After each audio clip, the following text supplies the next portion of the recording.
বছরের শেষ মাসের প্রথম সপ্তাহে ক্ষান্ত বুড়ির গল্প একতাবদ্ধ মানে ইউনাইটেড।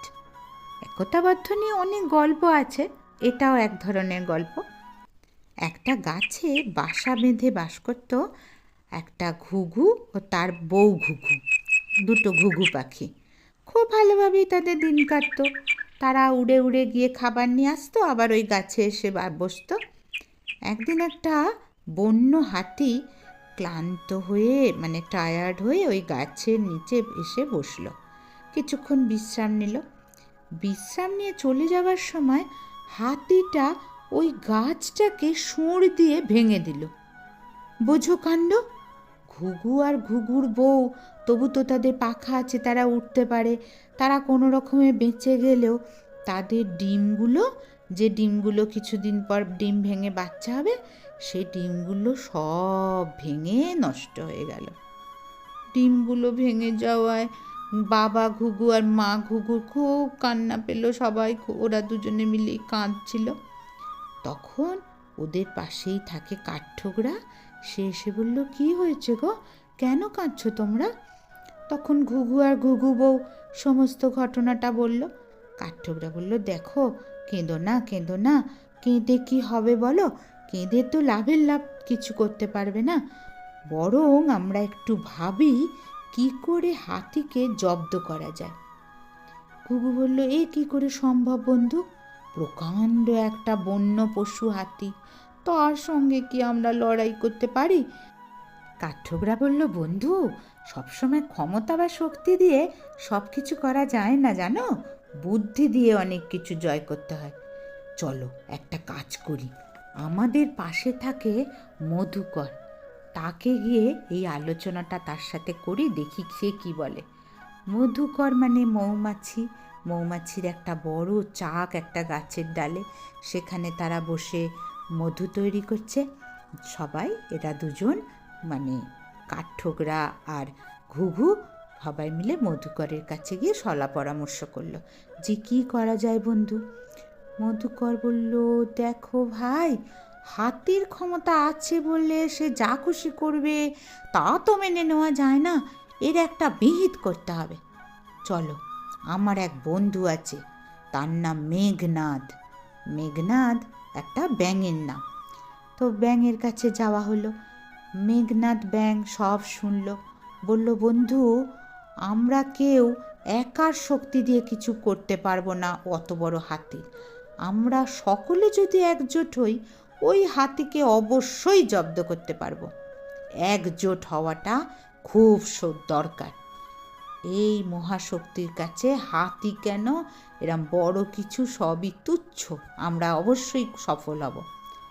তখন মেঘনাদ ব্যাঙ মধুকরকে বলল, বন্ধু শোনো, আজ যখন হাতি বিশ্রাম নিতে আসবে, তখন তুমি হাতির কানের কাছে গুনগুন করে গান শোনাবে। হাতি তোমার গান শুনে ঘুমিয়ে পড়বে। তারপর কাঠঠোকরা বন্ধু, তুমি কি করবে বলো তো? তোমার ধারালো ঠোঁট দিয়ে হাতির ঠোঁট ঠুকরে দেবে। হাতি তখন তৃষ্ণার্ত হয়ে জল খাওয়ার জন্য ছোটাছুটি করবে। আর আমি তখন ওই পেঁকো জলাশয় পাঁক ভর্তি যে পুকুর হয়, সেই পেঁকো জলাশয়ের দিকে খুব চিৎকার চেঁচামেচি করতে করতে এগিয়ে যাব। হাতি তো তখন যেহেতু চোখে ঠুকরে দিয়েছে, ভালো দেখতে পাবে না। ও তখন আমার পেছন পেছন ওই পেঁকো পুকুরে গিয়ে ধপাস করে পড়বে। ব্যাস, খেল খতম। ব্যাঙ বন্ধু মেঘনাথের কথা শুনে সবাই যে যার দায়িত্ব পালন করবার জন্য প্রস্তুত হলো। কাঠ ফাটা রোদ্দুর, প্রচণ্ড গরম, দুপুরবেলা হাতিটা সেই আগের দিনের মতো গাছের নিচে বিশ্রাম নিতে বসেছে। আজও সে খুব পরিশ্রান্ত। তখন মধুকর হাতির চারপাশে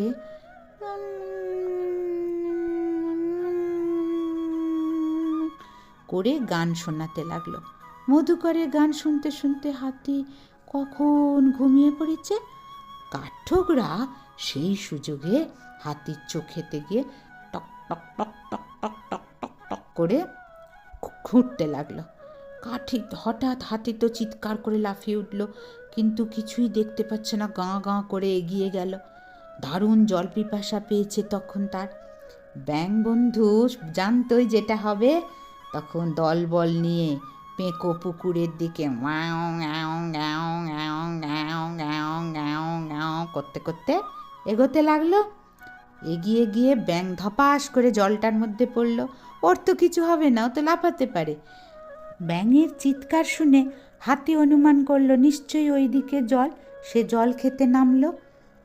আর ওই পেঁকো পাঁক ভর্তি পুকুর, তাতে অত বড় ভারী শরীর, যেই নামলো শরীর ডুবে যেতে লাগলো, আর কিছুতেই উঠতে পারে না। তখন এদের একটু শান্তি হলো যে বাবা আর হাতি এসে এসব উপদ্রব করবে না। এর থেকে কি বুঝলাম আমরা, যে যদি আমরা সবাই একতাবদ্ধ হই, তখন বড় হোক ছোট হোক, শত্রু যে প্রকারেরই হোক, আমরা কিন্তু তাকে জব্দ করতে পারবো। তাই জন্য একতাবদ্ধ হওয়া খুব জরুরি।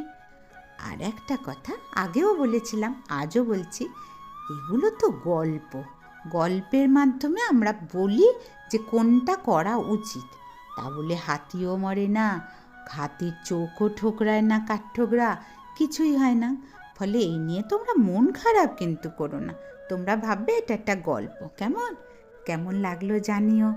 আর সবাই একটু লাইক করো, বন্ধুদের শেয়ার করো, আর নতুন বন্ধুরা চ্যানেলটাকে সাবস্ক্রাইব করো।